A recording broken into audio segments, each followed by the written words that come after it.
This video is sponsored by the Excelsior Sporting Club, Lion Paw Security Services, and Sigma Sports Management. Welcome back to Slothbox. I'm Lyndon Dixon, and today I'm joined by former three-time world champion, two-weight world champion, one of the hardest punchers that boxing's ever seen, Hall of Famer. If you haven't guessed it already, it's Julian the Hawk Jackson. Julian, how are you getting on, my friend? I'm doing great, man. I just giving God the praise, thanking Him for life, and for keeping me, after having such a tremendous career, boxing career, and still have a good mind and still can, I can still preach, I can still talk, I can sing. Well, I want to go right back to the start. I want to picture Julian Jackson as a kid and the first moment you fell in love with boxing. Oh man, I love that, man. You know what? I got involved in boxing because my mother, my mother wanted me to leave the house because I was always around my mother. I was a mama boy. You call me a mama boy back then, meaning that I always wanted to help her. I always wanted to do something for her. And she said, man, I want you to get out of the house and I want you to go and find something to do. So I said, you know what? I'm going to go into a boxing program and I know she's not going to want me to box. I know she's going to tell me. But I went to a boxing program and my friend, Irvin Beezer, told me he's just joined the boxing program. I said, okay, I would like to join with you. And I went and I joined with him. I came back home and I said, Mommy, guess what? I joined a program. She said, what's the program? I said, boxing. She says, great. I was like, what?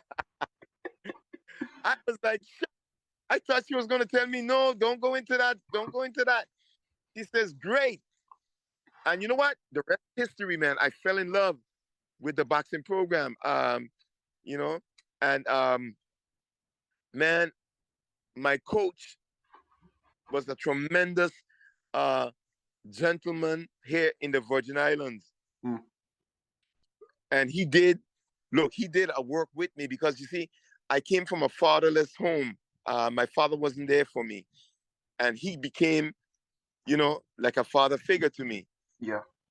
Yeah, man. And this guy trained me, taught me. Man, he said, if he has a dollar bill, he said, I'll tear that dollar bill in half and give you one half and I'll take the other half. That's how much I want to work with you. He said, because I see something in you.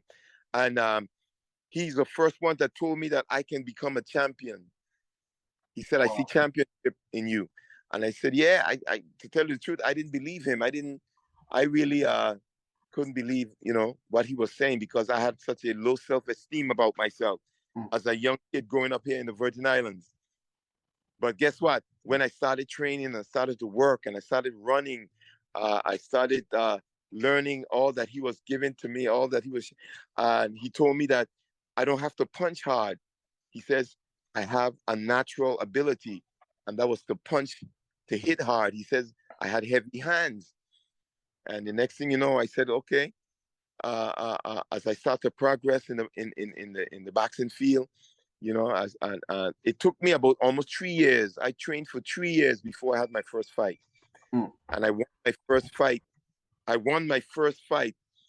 And when that happened, it transformed me because I've never won anything. I was always a loser. I was always messing up in school. At home, at friends, whatever. I would just. Things just wasn't going right for me. But when I won my first fight, man, I couldn't believe it. Trophy. My mother was there, and my mother was an alcoholic, and she promised that she wouldn't drink. She would come to the fight, but she wouldn't drink, and she came to the fight. But guess what? We couldn't find her after the boxing. The amateur match was over, and we had to look for her because we were ready to go home, and they was driving us home, and everybody now is on a hunt for my mother, and we her, we found her. She was at a bar, Oh drunk, no. and those guys started to laugh at me.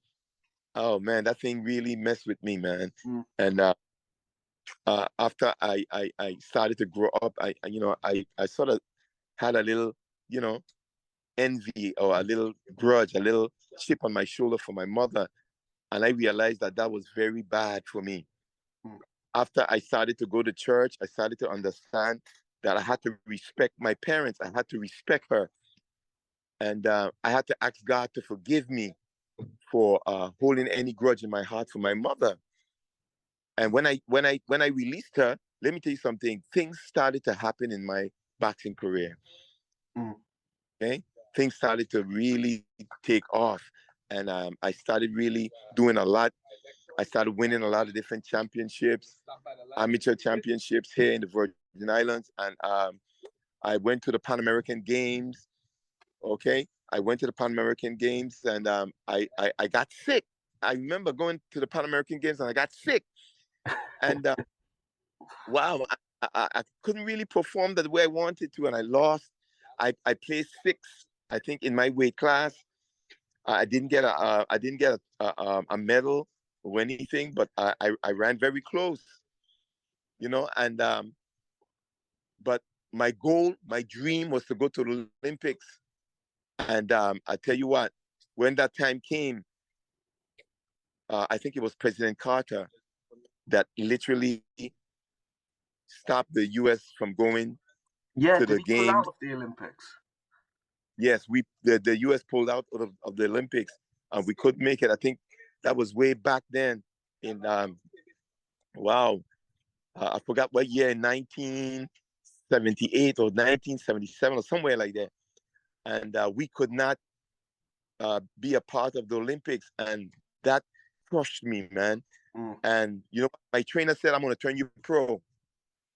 He says, "We're not going to. It's all right. Don't worry about it. I'm going to turn you pro."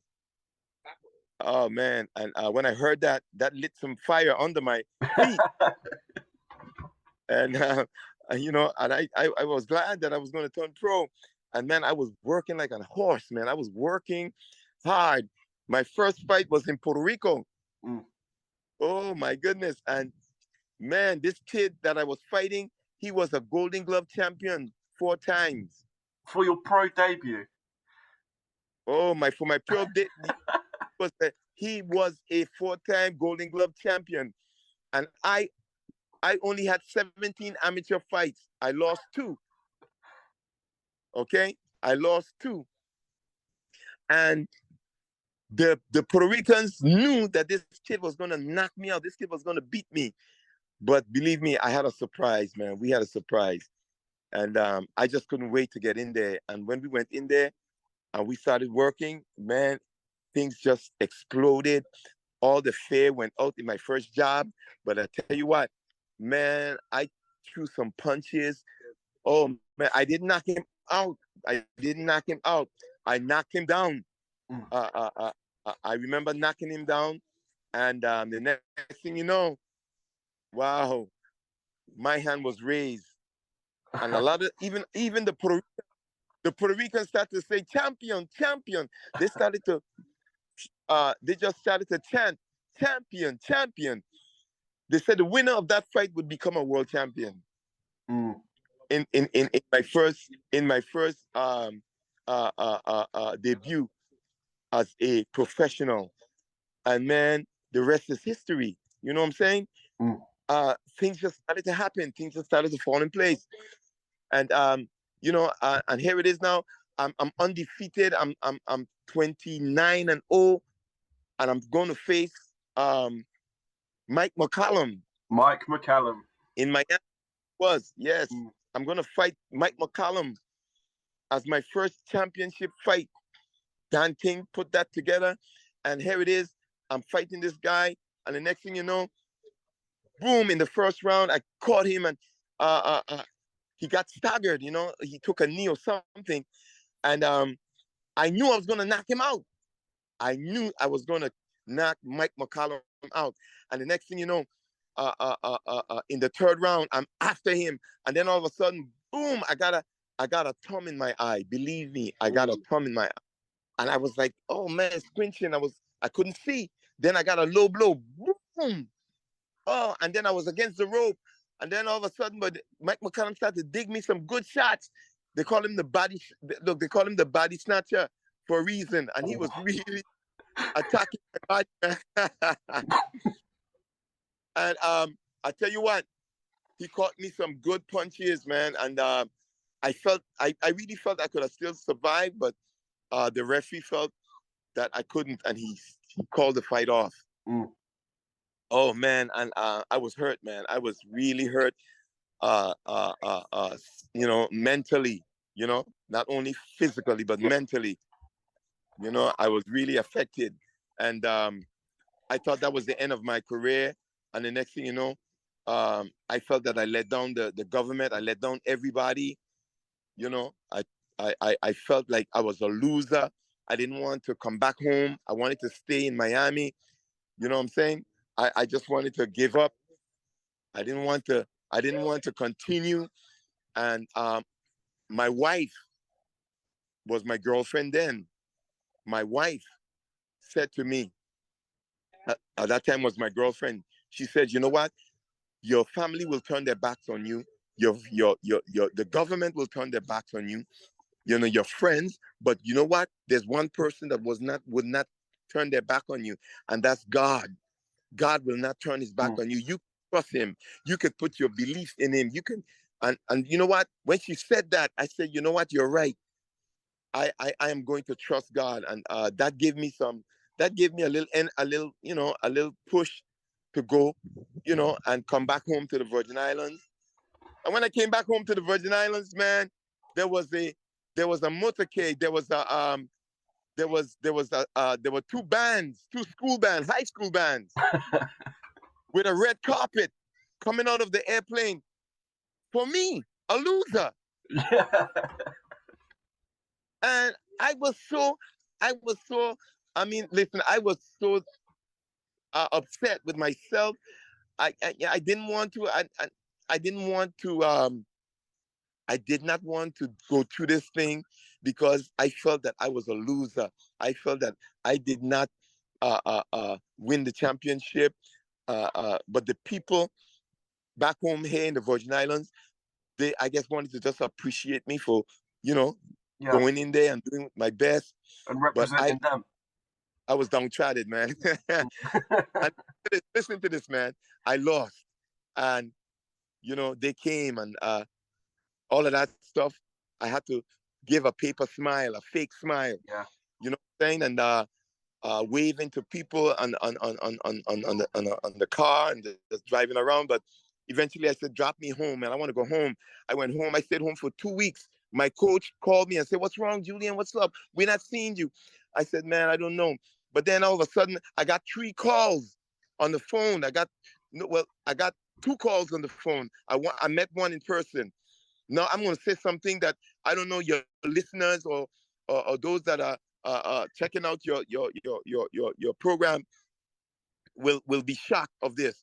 3 guys called me and said that they can get me the championships. I said, what? You could get me the championship? They said, yeah, you couldn't win that championship with Mike McCallum. I said, why? They said, because Mike McCallum was fixed. I said, he was what? He was fixed. I said, what you mean by he was fixed? They said, no, he had a guard. I said, he had a guard? You didn't, they said to me, I was not protected. I said, wait a minute, you talking about witchcraft? And they said, yes. Whoa. We can help you. If you come to us, if you sell out to us. They wanted me to sell my soul to them. And I said, no, I would rather lose, because my mother told me that if I go and mess with the devil, he wants blood. And I said, no, I'm not going to do that. I would rather lose. So here it is now. I got a next opportunity. Now listen to me. I'm jumping, but I want you guys to hear me. I got a next opportunity. Dan King called, and my manager came and said, Julian, guess what? Mike McCallum gave up the same belt that you was fighting for, and because of the controversial stop, you are still given the opportunity to fight for that belt. And I said, wow. But guess what? I was not ready. Mentally, I was being harassed. I was being oppressed, depressed. I even looked to fist my mother, man. I threw a and I put a dent in the door to a bedroom door. My brothers wanted to know what was wrong with me. And here it is now. I'm heading to Las Vegas. I'm trying to make this thing short. I'm heading to Las Vegas, right? And our plane got an hour delayed. And my brother, who was a pastor, okay, I avoided him. I didn't want nothing to do with God. I didn't want to hear nothing about God.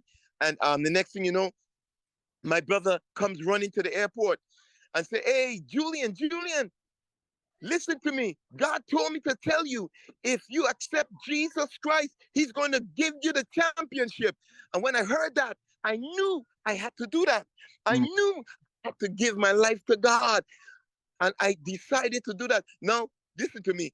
The airport was jammed. It was jammed with people, but I didn't care. When my brother came, I said, let's pray. He stretched out his hands. I held his hand and we prayed the sinner's prayer. I accepted Jesus Christ as my Lord and Savior. And let me tell you something. I didn't care who was looking. It seemed as if the whole terminal was empty. It seemed as if it was just me and my brother. You know, that's how serious I was. And I accepted Christ. And here it is now. I'm going to Sin City, which is Las Vegas. I'm headed to Sin City. Okay? And here it is, a brand new Christian. Listen to me, I couldn't pray. I didn't know what word to say. But here it is. Here it is. I'm going because I knew that Jesus Christ was my answer, because the devil was trying to get me to join hands with him. But I decided not to. I decided that, you know what, I would rather lose. But guess what? I went to Las Vegas and I started training. It was one of my worst camps. It was one of the worst camps I've ever had. I was knocked. Let me say this. I was knocked out in one of my sparring sessions from a young man by the name of Israel Cole. Israel Cole knocked me out. And guess what? The word went out. Dan King as well heard it, that Julian Jackson was knocked out by one of his one of his spar mates. And the next thing you know, my trainer, he was just disgusted. He said, Julian, man, something is wrong with you. What's and I said, man, God, man, that night I couldn't sleep. I could not sleep. It was about a week before the fight, 2 weeks or something like that before the fight. So I got on my knees one morning, about 4 o'clock in the morning. We were supposed to go and run. And I knocked on my trainer's door. He didn't answer, but I went on my knees and I said, God, if you're real, I accepted Jesus Christ on the airport coming to Las Vegas. And God, I'm asking you to give me back my timing, give me back my strength, give me back my speed, give me back my power. I could have gone to the devil, but I didn't. But I'm believing you. I accepted Jesus Christ. And let me tell you something. When I said that, I felt something inside of me. I felt something stirring inside of me. I am not here to tell a story. I'm here to tell you the truth. Something happened when I went on my knees, and I believe that God was waiting for me. And I went on my knees, and I felt my strength, my energy, and the next thing you know, it's time to go run in the morning. About now it's 5, 6 o'clock, and my trainer said it's time to go run now. And I go to run, and I lap these guys twice. I lapped them twice, and my coach just shake his head and say, wow, good, all right. I said, okay, this is the last day of sparring. Okay, he says, I'm not going to allow you to spar with Israel Cole. I said, no, I want him.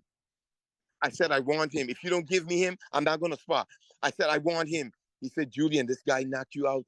He knocked you down. He says, listen, okay, you know what? I'm going to give you 3 rounds with him. I said, good, let's get it on.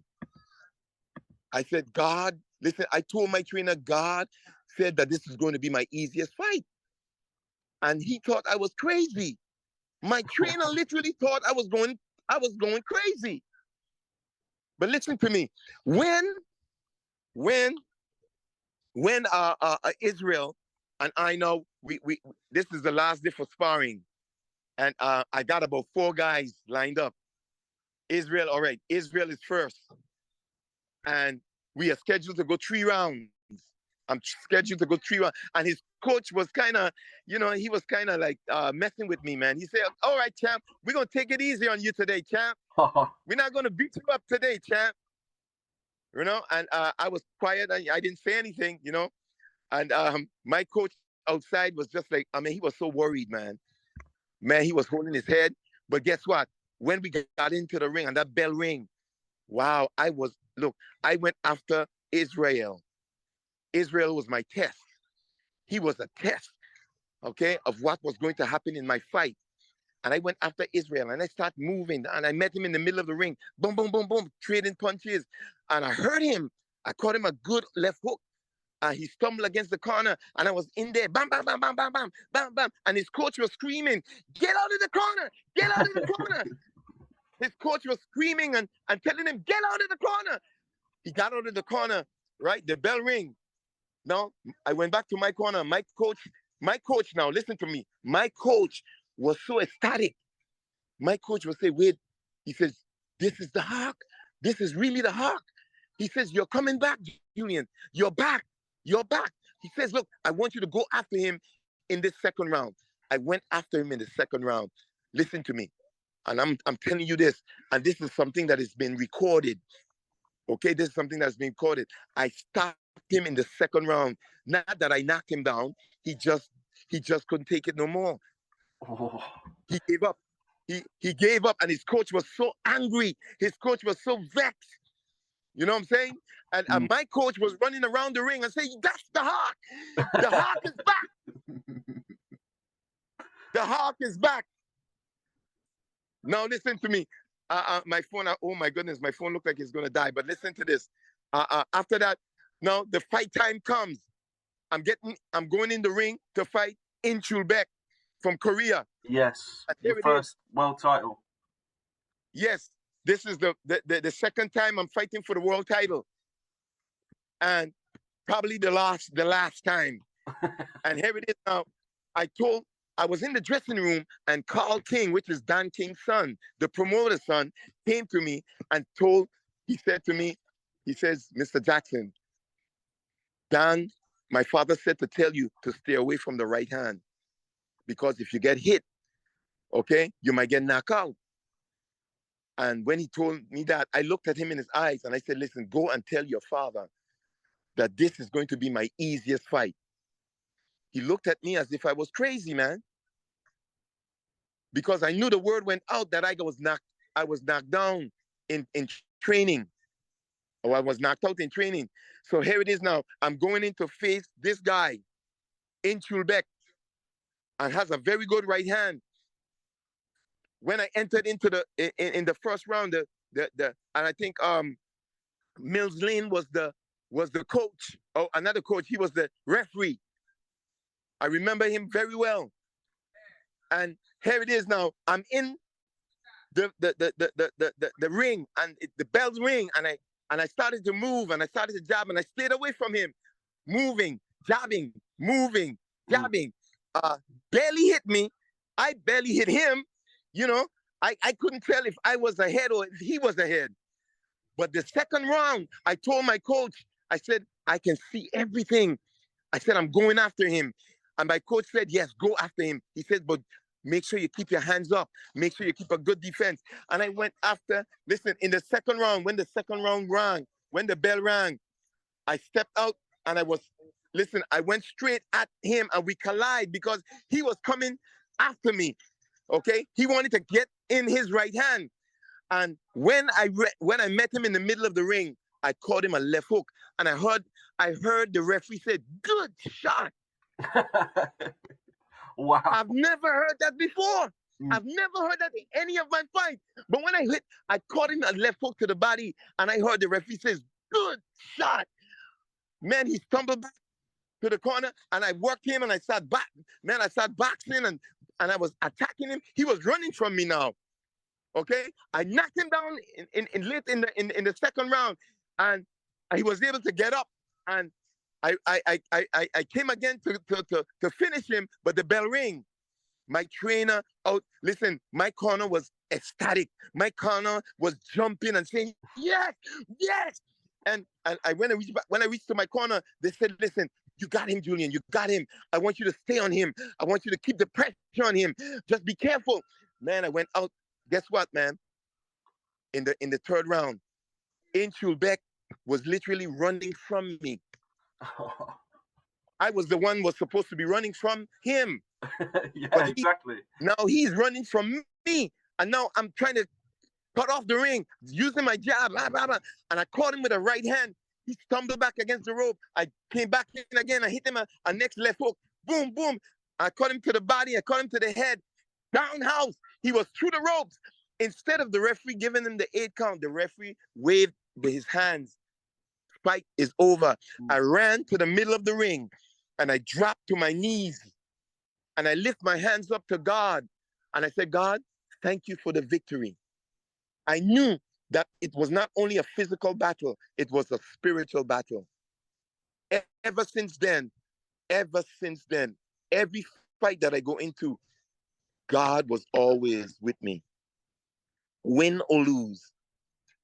And that's why, listen, that's why I would tell anyone, no matter who they are, no matter where they are, that God, listen to me, is the creator, hallelujah, of man. And he wants us to acknowledge him.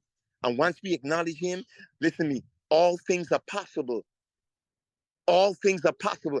It was impossible for me from the Virgin Islands as a Virgin Islander to become anything. I didn't believe that I could become anything. But here it is.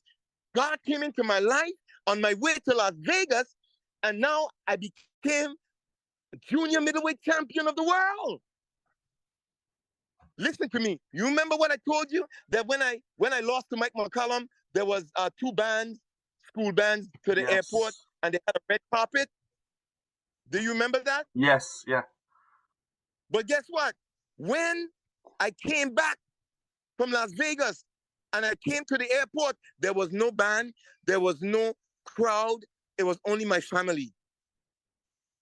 Wow. It was only my family. It was it was a radio station, somebody from a radio station, WSTA, yes, was the radio station, and there may have been a reporter from the Daily News, and that was about it. Why? There was no band, there was no school, there was no crowd. You understand? And the amazing thing, I got a phone call. I got a phone call from a preacher, and the preacher asked me a question. He says, "Mr. Jackson, can I ask you this?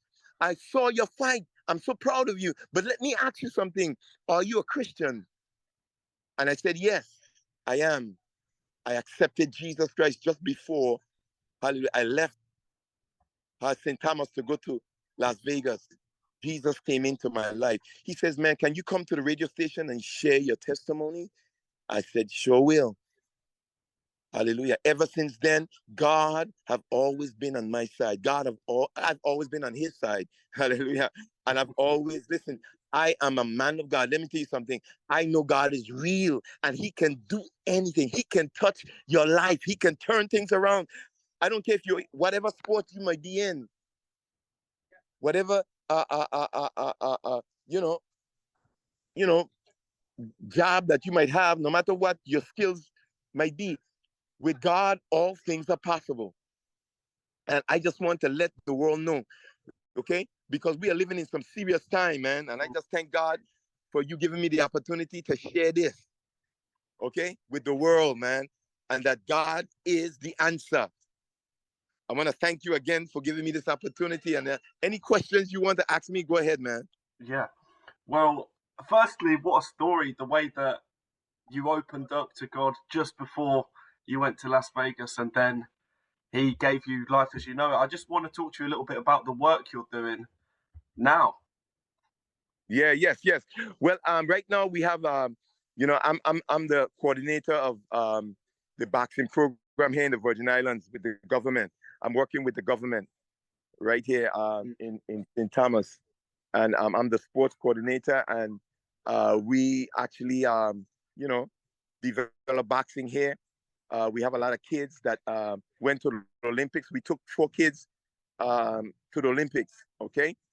And I think it's a tremendous feat in that sense to take guys to the Olympics. And we're still pushing at it. We still have guys, young kids that are coming up that might make it again too, you know? I'm also into, I have a Julian Jackson Foundation where we feed the hungry, we help the homeless, we do our best to you know, help young men, young women that have been struggling with life, and we do our best to you know, help them out in any way. We send guys to you know, to the rehab centers, you know, around the world, you know, and we just try our best to give back. You know, the Virgin Islands have given me a lot, and I tell you what, I try to give back, you know, to them, and the work here is not easy, man, but still, you know what I mean? We just want to let people know that with God, all things are possible. You know what I mean? He can make things work for us, man. Well, my next question, I just want to talk about a huge fight, especially in the UK. It's a huge fight over here. When you fought Harold Graham, I just wanted to talk about that punch that you threw. But firstly, you had retina surgery just before the fight, and I just wanted to know what made you take that risk going into that fight. I tell you what, you know what? It's amazing that you know, I had a problem with my eye.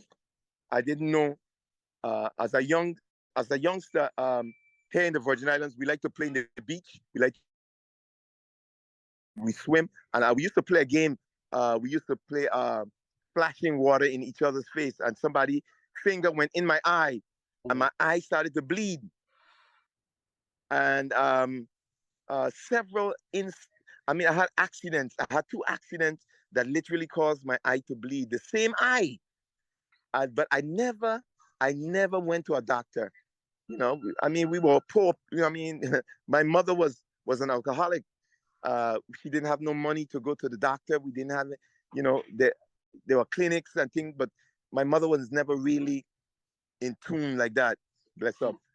And I tell you what, you know, after all of that, I believe that my eye was affected. Okay, after getting into boxing as well, you know, getting hit at certain times, you know, and punched in my eye at certain times. I believe that was really, you know, the cause of me having a detached retina. But in Las Vegas, I had the operation, and it was 100% positive. Many of the doctors literally gave me a good health, you know, report of a good health. Yes, yeah. And you know, I even had to sit before the federation. I think it's the federation or the commission. Yes, the Las Vegas commission, because they was planning to strip me. But the doctors sent letters and said his eyes are more better than it was before. Exactly. But yeah, I was amazed that I could not fight Harold Graham in his hometown. We actually went to Spain because they didn't want you know, they didn't want anybody with a detached retina to fight. Okay, I guess their commission didn't sanction that. So so we had to go to Spain. So talk to me about that fight, the famous punch. Big boxing fans, that's Man, some listen, of their man, favorite punch. you guys are gonna be shocked, man. I'm real, okay? I don't tell stories. I told this here at the Hall of Fame when I was being inducted into the Hall of Fame. Uh, I remembered Howard Graham was a very on. He's a southpaw, and man, he was a good boxer. And my corner, as we studied him, he was difficult. Even before I got into the ring, we knew he was difficult.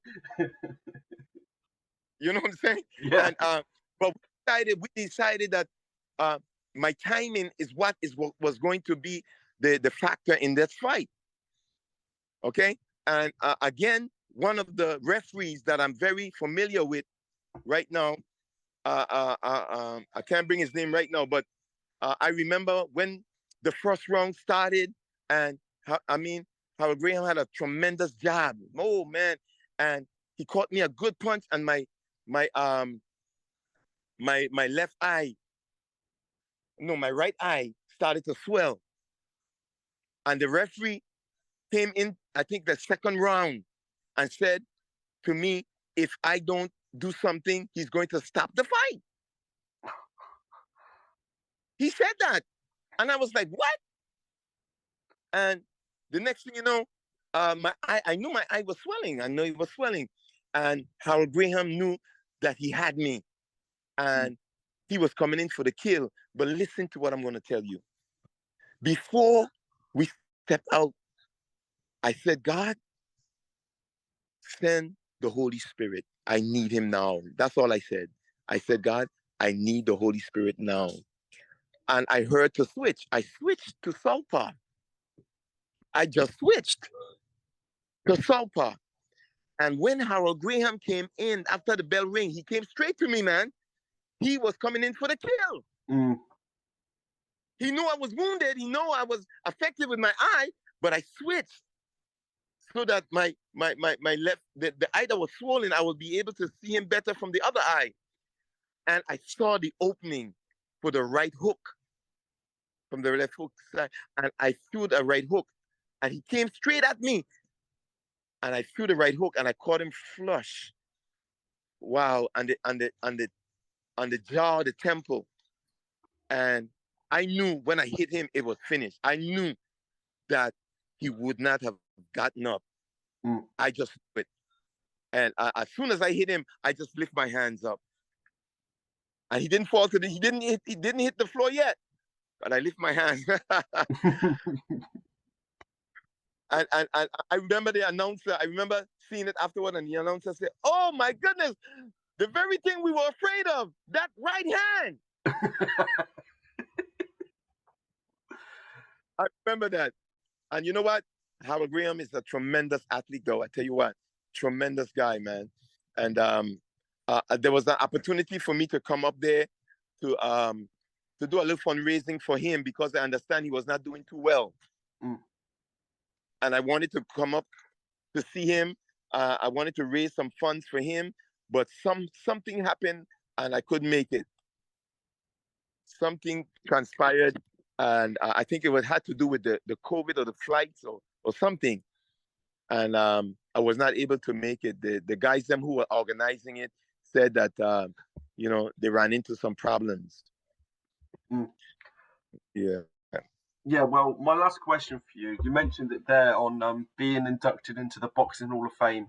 I mean, all the stuff you've been through, the trials and tribulations, both as a youngster and then spiritually as well. I just want to ask you what that meant to you after all these years, all your accomplishments, to be inducted into the Boxing Hall of Fame. Man, I think it was the tremendous feat. It was something that all boxers, dream of, even though I didn't believe I was going to be inducted the first time. But you know what? I've been inducted into 4 different, Hall of Fame. I made a statement when I was inducted at the Las Vegas Hall of Fame. And I said, I've been inducted into 4 Hall of Fames. And I remember one of the president of, I think it's the Canastota Hall of Fame. I think it's Ed Murphy. I said to him, I said, listen to me. I've been inducted into one of the greatest Hall of Fame. Okay? It's better than the Las Vegas one. It's better than the Virgin Islands own. It's better than Los Angeles. It's better than even New York.